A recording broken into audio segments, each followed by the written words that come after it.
poor wireless connection. Okay, go. Hi everybody, welcome to our home buyer seminar that we're holding for y'all twice a month. I've got Ginny Harris here with me, and we're going to talk about something that everybody's been talking about a lot lately, and that is what are the predictions for 2019 and the real estate market.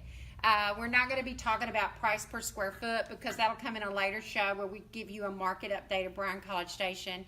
But we're going to be talking about, as a whole, what is the real estate market looking to do in 2019, and how are people feeling about it, and what are people thinking? I know, Ginny, have you heard anybody ask you if there's going to be the R word that we don't want to say out loud? Yes, people have asked me about the economic slowdown. Yes. You did good. That's the word we're supposed to use.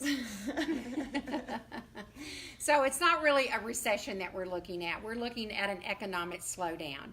And the recession, there have been recessions in the past, but our real estate market is not in a bubble and it's not in a recession. We just are having somewhat of an economic slowdown. Ginny and I were talking about in 2017 and 2018, we as agents were just a wreck because we had all these buyers that couldn't find homes. Yeah. And so what were people thinking at that time, you think? Am I going to be able to buy a home? You know, I've found 5 homes I want, and all of them I've been beat out by that. So our first-time home buyers and our mid-range home buyers really were having a hard time finding a home. Yeah. And some of those put off doing that. Mm-hmm. So I think what's happening now is we as agents, we're just, we felt we were distraught just as much as our clients were, not being able to find a home and being able to be beat out of a home because it was either cash or they gave more than asking price. And so, we were all praying and hoping that we'd have more homes come on the market so people would have a choice, or also that maybe there would be price reductions so that our market could catch up with itself. There's a lot of worry about the market going down and us losing value. And what we see happening now is not so much that property values are going down, it's the appreciation rate is leveling out. And so this is something that had to happen in order for the market to correct itself. Because when we had that pin-up market and there weren't enough homes for the buyers that we had, then it pinned the market up. And so those people are waiting. So what buyers are going to figure out now is there's more homes to choose from, and the prices aren't escalating at such a high value. We normally realize a 3 to 5% rate annually, and we were up at 5 to 7 to 8. Mm-hmm. So predictions are that the appreciation rate will level back down again. Mm-hmm. And that there will be more homes on the market, and these folks that weren't able to buy a home that are renting will be able to find a home. The prime buying age is the millennials. And what ages are they, Ginny? It's kind of the age that you're in right now, like me. 22 to 30. 22. Oh. Yeah. Go ahead. 35. 22 to 35. Yeah, maybe as high as 37. And what are those folks looking for? And what are the main concerns of the millennials as far as their future goes? The 3 things. The 3 main things that millennials are concerned with these days are, number 1, retirement, number 2, buying a home, and then number 3, getting married. And that's kind of backwards from what we always used to think. You always thought you got a home first, or you got married, then you got a home. But then retirement. I think that what's happening, and we talked a little bit about this, is that millennials see maybe their parents struggling or relatives struggling because they thought they would retire at 65, and they're still having to work. And so, there's always been this magic age of 65 that you got to retire. And folks are having to work longer these days. And I think millennials are a little bit worried about that. But so they're worried about the retirement. Then they're worried about home ownership. But what I've gleaned from the articles that we read and we were kind of preparing for and listening for you today is that what you need to look at is there's no better savings account than your home. You are building equity in your home. When you're building equity for your retirement, maybe for your kids' education, or whatever it is it might be, there is no other tool, no other speedy way, if you will, to build wealth than in your home. So home ownership gives you not only the benefit of building equity in your home, but that also builds for your retirement. And so you kind of have to switch your thinking around there. And that, like, I think part of the article I read said that, well, a lot of millennials say, well, I don't want to buy a home because I have to pay taxes, I have to pay maintenance, I have to continually update the property. Well, you know what you're doing when you're paying rent? You're doing that for the person that owns the home. With the rents that you pay, you're paying their mortgage, their taxes, and the maintenance. That's right. And then they're keeping the profit. That's right. They're the ones that's building equity, not you. So you need to kind of maybe look at it like that and think about what home ownership does for you. And when you get married, it really doesn't matter to us. We just want you to be able to start building for the future. But another subject, let me see. This is very interesting too. Interest rates. A lot of people are really worried that interest rates are going up. Well, we did a little bit of research as far as historically what interest rates are doing. And it was very interesting to me that this was 1971 to today. And let's look at this together. In where am I at here? I'm sorry. Let me get my right here. Very back page. Lost the page. Here we go. Okay, in the 1970s, which is when I started selling real estate, look, Jenny, the interest rates were, the low was 7.23%, and the high was 12.9%. And y'all, people were buying houses. People were buying houses. In the 80s, it went from like 9% to, goodness, Golly, 8.6%. 18. 18. And something that we got, we don't see today that we saw when I was selling in those years, is there were points paid.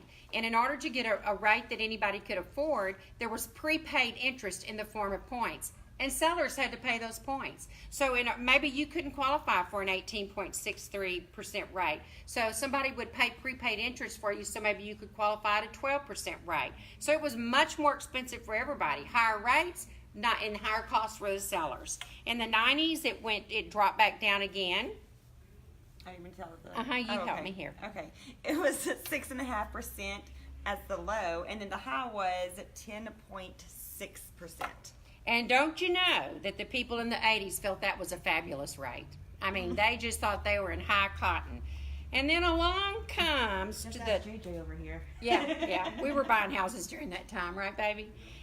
In the 2000, they dropped as low as 4.7%, and the highest rate was 8.6%. Our first home that we bought was at 13 and a half. How'd we do that? I don't know. I don't either. Working that Ruffino magic. I'm telling you, working can to can't, as they used to say. Oh.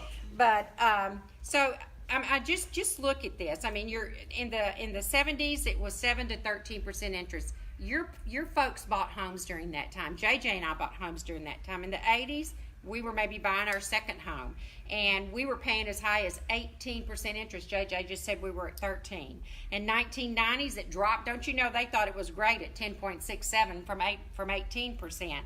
The 2000s, it dropped down another 2% as far as the lows.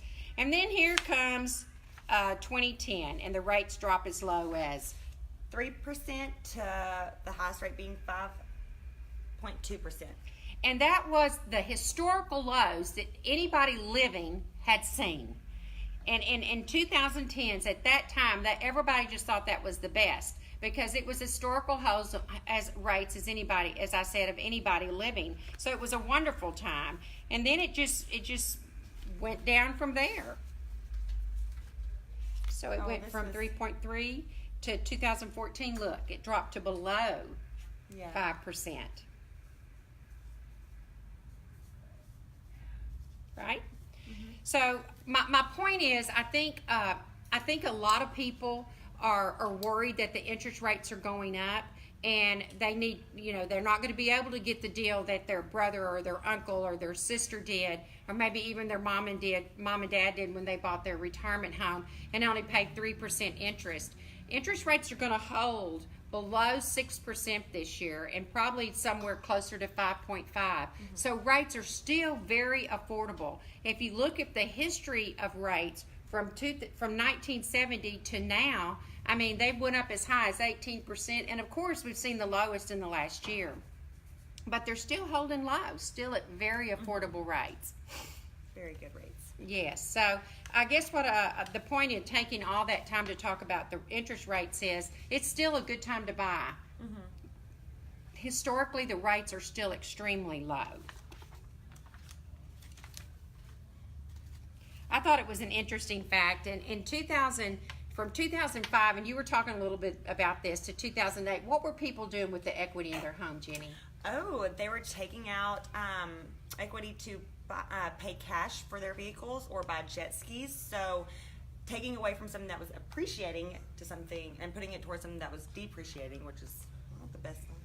But I think people got excited about the fact that they did have equity in the home, and think how much what we can do with all of that. And I think that we learned from those years of 2005 to 2008 and what they're predicting consumers are looking at today. First of all, I thought this was amazing that 48% of homeowners have 1/2 of their total value in their home equity. That is amazing. So that is just amazing.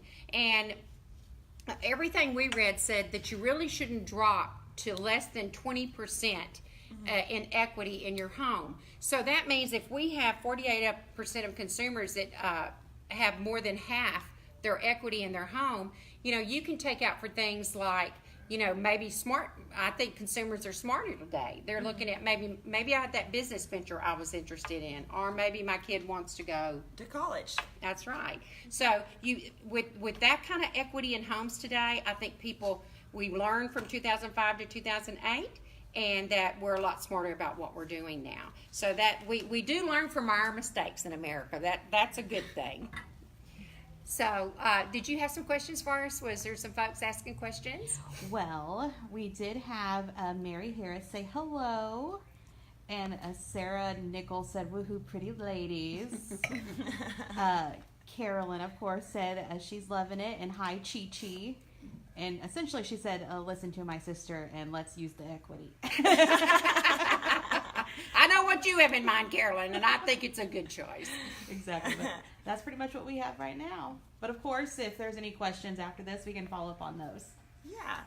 And basically, the predictions for 2019, kind of to highlight what we've gone about here, is to understand that interest rates are good, and they're going to stay good through 2008 through 2019. That folks have a lot more equity in their home. That don't continue to rent because, as we just said, you're paying someone else's. Didn't it say somewhere too that they took, or it was like 65, if you're 65 or older and you're renting, your net worth was around $5,000, and then if you owned a home and you were 65 plus, your net worth was over $300,000. That's a very good point. I missed that. But that is very true, and so that just shows you that renting does not pay, and that home ownership is the best savings account and wealth builder there is available to America. And not only is it the American's dream, it's still America's dream to be home ownership. It's not the number one, retirement is, but home ownership will get you closer to retirement. So the predictions for 2019 is they do believe that more homes will sell in 2019 than 2018, and that might just be because there's going to be more homes coming on the market. Interest rates are going to hold, 5.5%, 6%, still very, very good interest rate in which to buy a home. Appreciation will level out. But that means it'll go back to our norm of 3 to 5%, away from that 7 to 8%.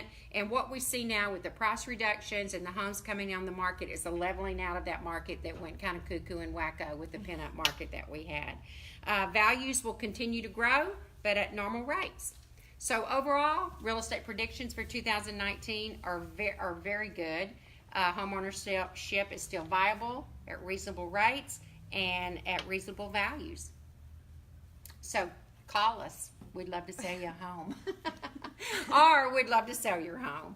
But all of this information, and something I'd like to post, if we could, is to post the history of what interest rates have done over the last 30 years. And I think that will really alleviate a lot of fear, because that's one of the fears that consumers have today, is that the rates are higher. But historically, over time, they're fabulous. And we may not ever see 3% rates again. So these 4.5% to 5.5% rates are very good rates and still afford you a very nice home. Okay. Well, I think that's it. And we'll be back here at you at the end of the month. And at that time, we're going to talk about what the market value of homes did for 2018, and we'll give you a market update for that and tell you what homes so far and we understand what we can expect. So now we're going to tell you what we're coming from, which will be the 2018 market update. Call us if you have any questions, you're wondering how much your home is worth, or if you can qualify to buy a home. We have one-on-one sessions. We'll meet you anywhere you want us to talk to you about the opportunity for you to become a homeowner. Thanks a lot. Bye.